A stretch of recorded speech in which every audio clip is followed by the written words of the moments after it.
qu'était la sérénade de Tesseli, moi je le regardais, je dis, je ne savais pas, et puis vous là, vous ne savez rien du tout. Donc c'est pour vous dire tout simplement, après, nous allons effectivement, sous la mélodie de la sérénade de Tesseli, discuter avec le président, faire des photos avec le président, discuter en famille, que ce soit une fête familiale. Et ça sera à la fin de la cérémonie. Donc sans plus tarder, nous allons remettre la parole à M. le Président Abdoulaye Wade pour son hommage à la disparue Feu Colette Senghor. Monsieur le Président, vous avez la parole. Alioune, je voudrais juste, avant qu'on donne la parole à son Excellence Monsieur le Président de la République, expliquer un peu ce que c'est le sens de cette collation-là. Alors, il est dit, écrit sur l'invitation, que le président Abdoulaye Wade a le plaisir de vous inviter aujourd'hui, 4 décembre 2019 à 17h30, après la photo de famille autour de la statue de Senghor, à une collation à sa résidence, sous la statue du poète président, face à la mer, en hommage à la grande dame, Colette Senghor, qui, dans les années 50, tous les jeudis à 17h, offrait généreusement une collation aux étudiants africains au siège de la Féance, boulevard Saint-Germain à Paris. C'est un peu le sens donc de cette collation-là. Merci bien. Monsieur le Président.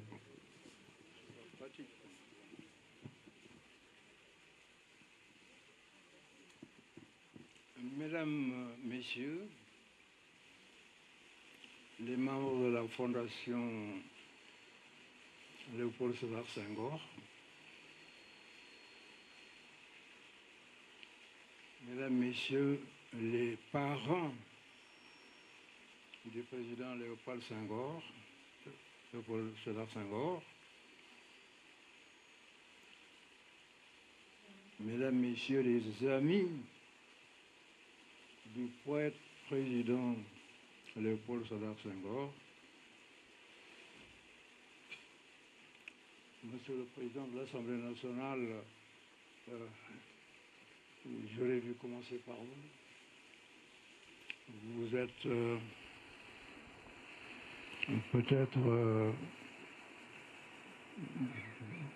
en dehors de la famille de sang le plus proche de Senghor.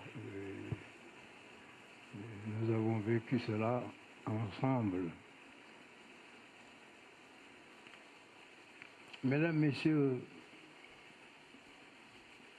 chers compatriotes,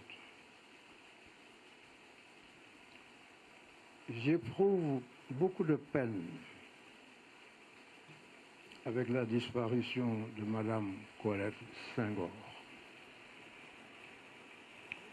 Mes relations avec cette grande dame, aimable et discrète, datent de l'année 1951, lorsque j'étais étudiant à Paris et qu'elle était la secrétaire du député Léopold Sédar Senghor, qui me recevait souvent à son bureau de l'Assemblée nationale au Palais Bourbon. Sur l'amabilité de Madame Senghor, les Sénégalais apprendront par ma voix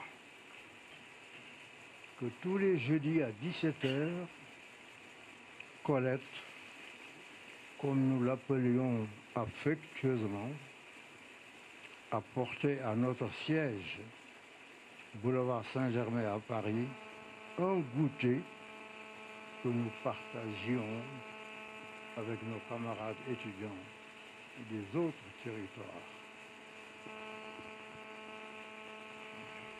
Il n'est donc pas étonnant que Madame Senghor soit connue et appréciée au-delà des frontières du Sénégal par les étudiants africains de l'époque, devenus depuis de grands responsables dans leur pays. Senghor était courageux, alors que les autres responsables africains fuyaient les étudiants. Senghor, averti par les Français sur la sérieuse grogne qui régnait chez les étudiants, demanda à venir nous rendre visite à notre siège. Il vint donc accompagné de Mamadou Dia et il fut reçu non seulement par les Sénégalais, mais par tous les étudiants africains de la FEANF, la Fédération des étudiants d'Afrique noire en France.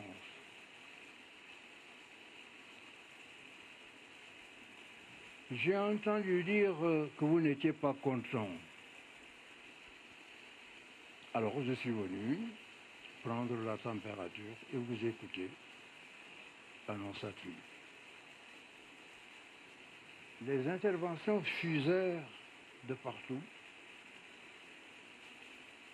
contre les députés africains qui nous représentaient au Palais de Bourbon. Il y a eu beaucoup de vociférations et des cris, mais d'un calme olympien, Senghor répondit aux questions parfois agressives. Puis, s'adressant aux vociférateurs, il leur dit: messieurs, soyez calmes et patients.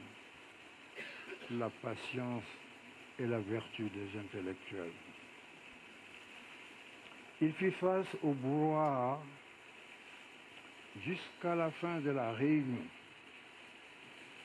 et nous l'accompagnâmes jusqu'à sa voiture sous les applaudissements.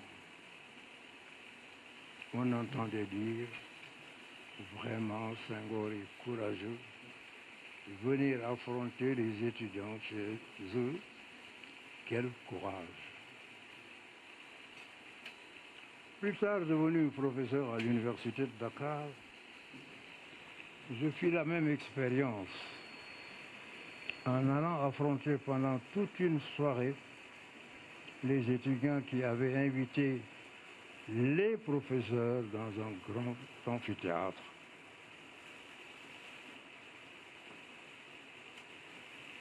Ce fut une défection totale du corps enseignant. Et j'étais le seul avec le secrétaire général de la faculté face aux étudiants. Après une soirée mouvementée, la réunion se termina par des applaudissements et, comme je n'avais pas de voiture, les étudiants chantant et dansant me reconduisirent jusqu'à ma maison. Je reviens sur la France. Lorsqu'un jour, deux camarades et moi, nous décidâmes de sortir de Paris, nous atterrîmes à Besançon, puis 7 ans plus tard à Grenoble. J'étais 6 mois président des sections de la FEANF de Besançon.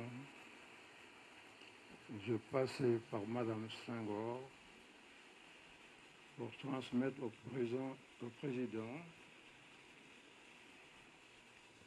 nos notions et résolutions qui n'étaient pourtant pas très tendres. Et le président Senghor vint un jour me rendre visite à Besançon pour délivrer une conférence à l'université.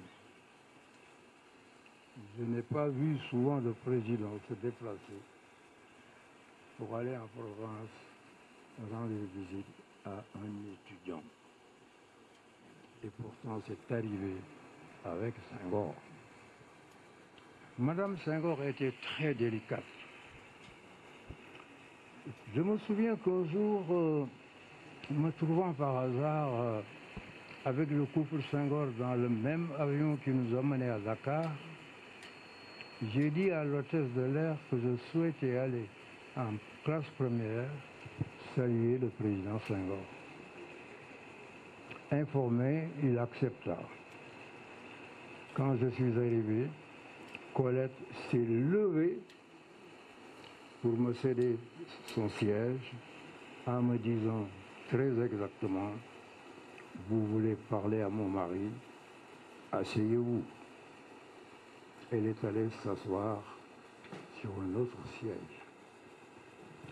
J'ai eu à mon tour la délicatesse d'écourter ma conversation avec Senghor.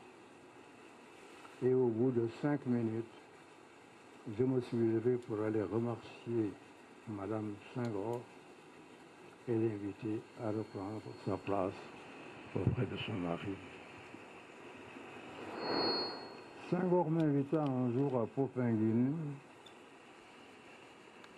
J'étais arrivé en fin d'après-midi. Nous parlâmes de choses et d'autres, et bien sûr de littérature.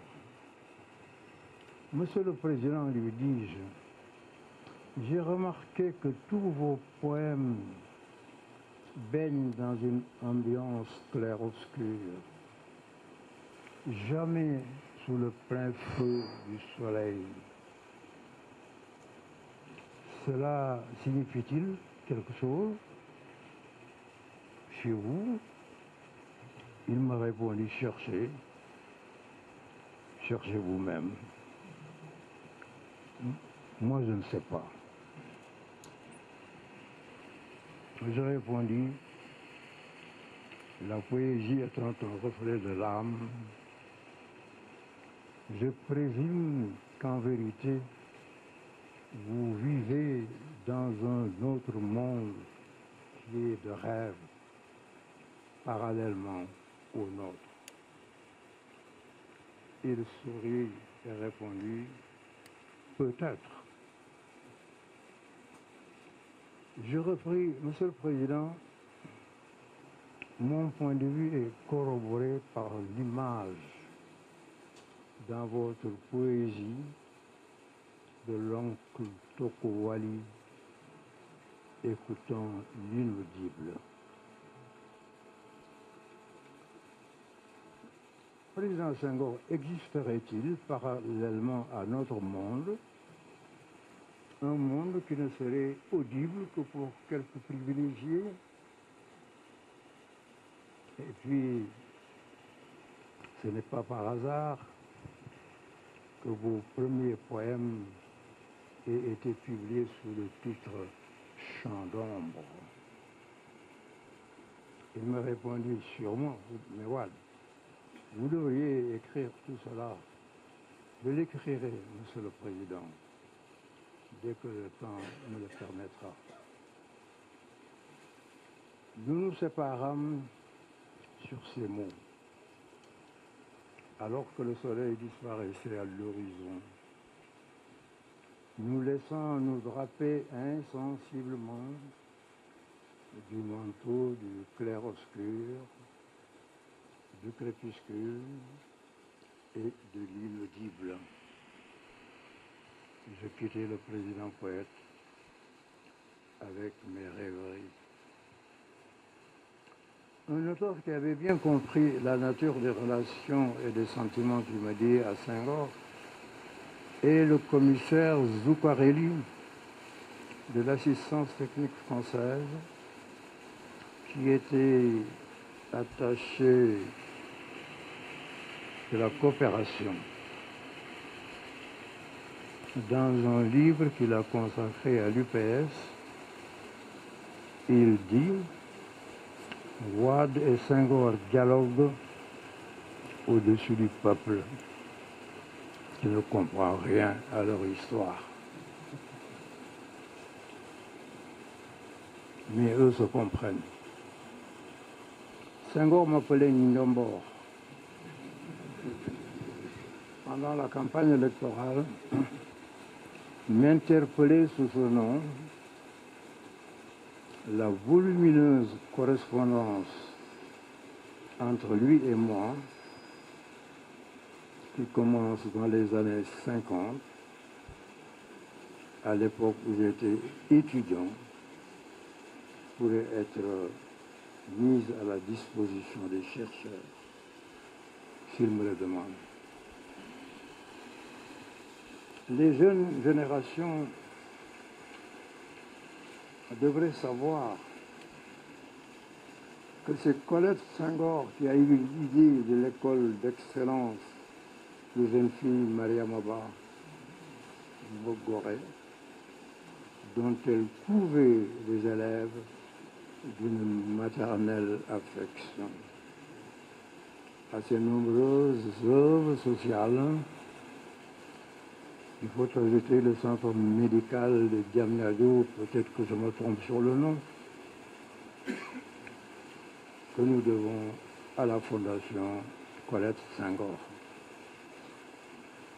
Au décès de Senghor, mon épouse Viviane, qui l'estimait beaucoup, a exprimé sa compassion pour Madame Colette Senghor, dont elle disait, cette grande dame qui se distinguait par son élégance.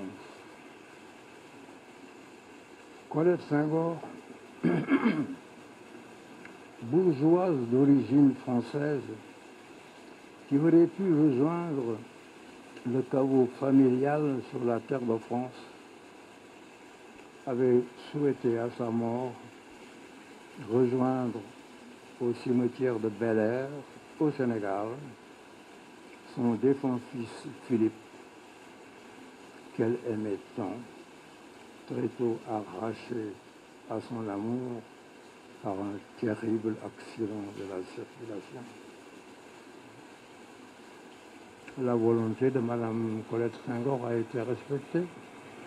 Elle repose désormais à Bel-Air, aux côtés de son mari, Léopold Sédar Senghor, et de son fils, Philippe Maguilène, que la terre sénégalaise, elle a choisi lui sera légère.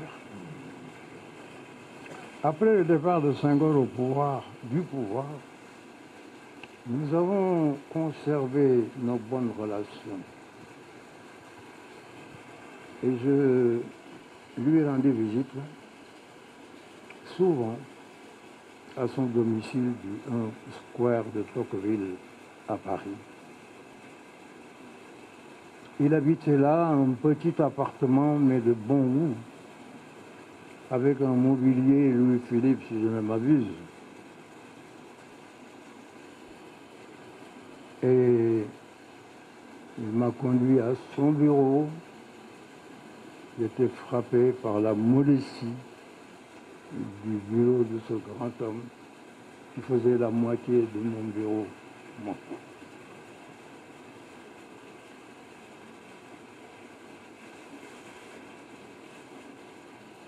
À droite de son bureau se trouvaient deux grandes baies ouvertes à la lumière de la cour. Et la droite était occupée par une bibliothèque de bas en haut encombrée de livres. La simplicité de sa demeure était à l'image de l'homme et de sa sobriété. Un jour, des amis du Rotary Club de la Seine-Saint-Denis, avec mon ami Jean Loputeau, me firent comprendre que le Rotary Club aimerait inviter à un dîner de gala un intellectuel africain de haut niveau. Et certains de ses amis pensaient à Albert Théodjé, qui venait de sortir un livre à succès la pauvreté et richesse des nations. Il m'a demandé mon avis. Je lui ai dit non, Théodze est encore un étudiant, alors que vous pouvez avoir Senghor. Il m'a dit très bien, mais nous n'avons pas ces contacts. Je lui ai dit, il n'y a pas de problème. Je vais le contacter, Senghor a accepté. Et cette soirée de gala, à cette soirée de gala, nous étions seuls 2 Africains, Senghor et moi, avec près de 250 convives. Et c'est là qu'il fit une révélation sur laquelle je reviendrai. Il a dit à l'auditoire, vous savez, Wade qui me succède, mais il est allé créer son parti et a dit jouer mes plans. Senghor m'avait proposé le poste de vice-président. Et je suis heureux de dévoiler ici une tranche de l'histoire du Sénégal. Et il avait chargé M. Mansour Kama, le président du CNES, d'organiser les rencontres. J'ai rencontré M. Kama au terminus de Saint-Lazare.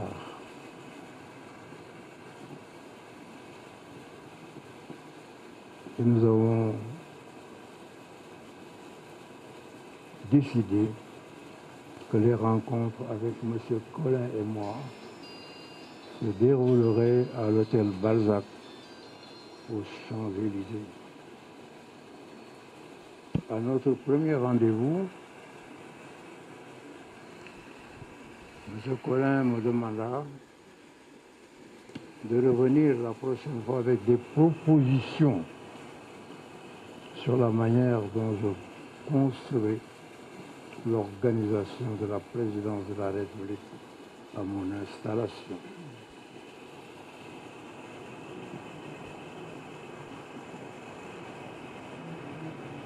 Je rendis compte fidèlement à Ousmane Ngom de cette première rencontre qui s'est déroulée à Dakar, à la SICA. Nous avons continué par la suite à nous rencontrer à Paris, à l'hôtel Balzac, aux Champs-Élysées. Et il fut convenu que je serais installé vice-président au mois de mars, après le congrès de l'UPS, étant rappelé que nous étions en juillet. Le projet n'eut pas de suite. Et l'histoire nous fournira des explications. En tout cas, pour Collin, je ne faisais pas preuve de beaucoup d'enthousiasme pour quelqu'un qui voulait devenir président de la République. Le projet traîna et se perdit dans les sables de la politique avant le mois de mars. Et il en fut ainsi jusqu'au départ de Senghor. Les conditions du départ de Senghor sont moins simples qu'il ne dit, et je reviendrai sur cette question dans mes mémoires. Madame Senghor m'appréciait beaucoup et m'avait en estime. Et ce n'est un secret pour personne que de dire que lorsque Senghor a annoncé son départ, au cours d'un dîner au palais, dîner familial, une discussion fut ouverte sur le futur successeur de Senghor. Je dois dire que Madame Senghor et Philippe penchaient plutôt pour moi, mais le patriarche et Dieu en ont décidé autrement.